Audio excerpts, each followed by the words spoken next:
This happened on August 21st, 2024.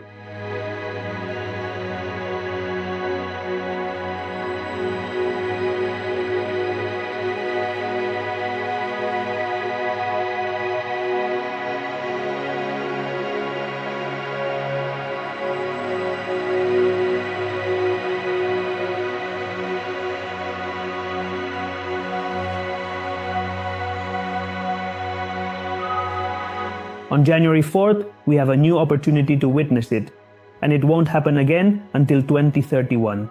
My name is Miguel Azorín, and I welcome you to a new video from Natural Portrait, the YouTube channel dedicated to nature and natural photography in the broadest sense we can imagine. On January 4th, the moon will once again eclipse the planet Saturn, and we won't have the chance to see this event again for another 6 years. So pay attention, because I'm going to give you a series of tips so you can see and photograph this rare astronomical event.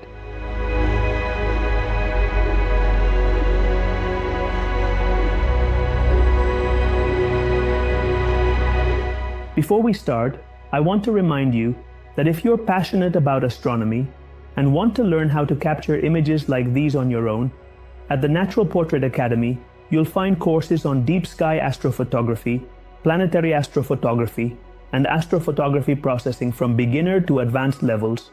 I want to remind you that all the courses at the Natural Portrait Academy are paid, with a one-time lifetime access.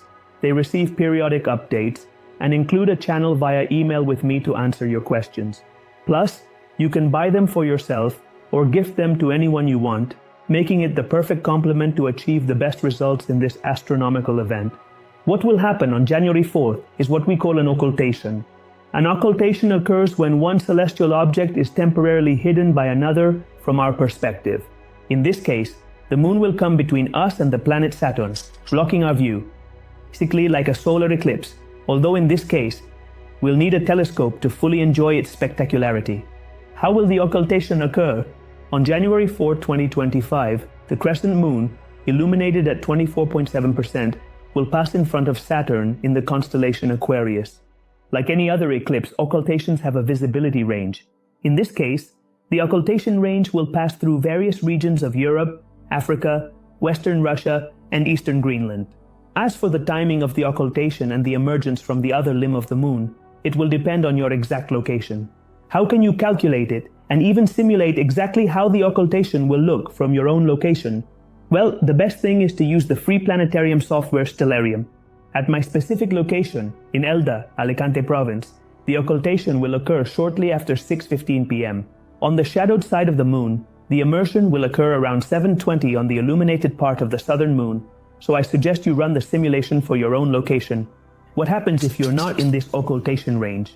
What you'll see is an approach between the moon and Saturn in the sky, and the closeness of this approach between the two bodies will depend on how close you are to this occultation range.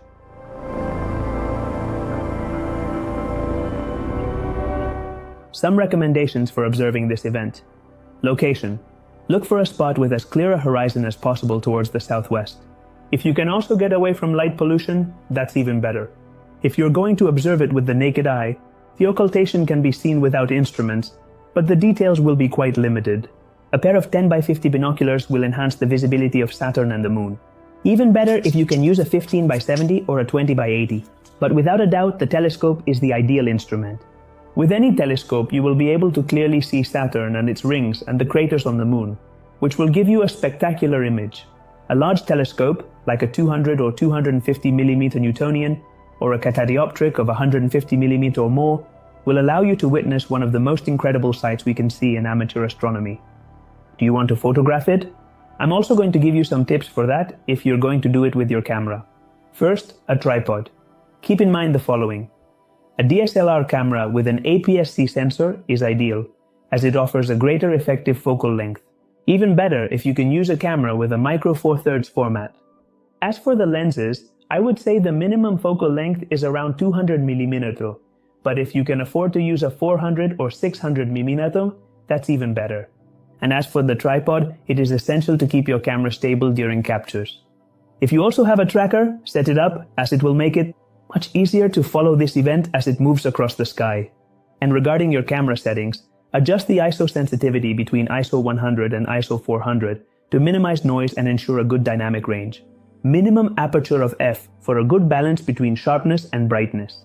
Shutter speed between 1/1 125 and 1/2 250 seconds to freeze the motion. Although you'll obviously need to adjust the final setting yourself at the moment of capture based on the histogram you have. Remember not to overexpose the illuminated part of the moon, but also don't let Saturn be so dark that it can't even be seen.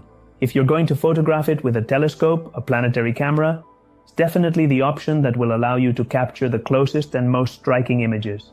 Use a specialized astronomical camera for planetary astrophotography. If it's also a color camera, you'll save yourself a lot of headaches. As for the telescope, it's best if it has the widest aperture possible. A high focal length is essential. Smith-Cassegrain or Maksutov-Cassegrain telescopes are especially good for this type of photography, although we shouldn't underestimate Newtonian telescopes with a good Barlow lens. As for the mount, it will be essential to have an astronomical mount that is at least motorized in right ascension to be able to follow the movement of the astronomical event in the sky. If you also have a mount with a go-to system, that's even better. And when it comes to capturing, planetary astrophotography is done through video capture. Set a frame capture rate as high as possible that allows you to have a proper histogram. Ideally, both Saturn and the Moon should show details, and neither should appear too dark in the case of Saturn or overexposed in the case of the Moon. If you can't achieve that balance, you might have to capture a video with Saturn well exposed, and immediately after, a video with the Moon well exposed, and then combine both images. The occultation of Saturn by the Moon on January 4, 2025 is a unique opportunity for astronomy lovers, and won't happen again until 2031. Also, if you have the chance to observe or photograph it through a telescope, or get in touch with a nearby astronomical association that allows you to do so, you'll take away an amazing memory of this event.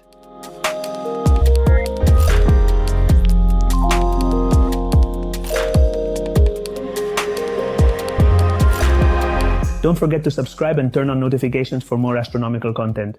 And we'll see you again next week with what we love most: photography and nature, here at Natural Portraits. Goodbye.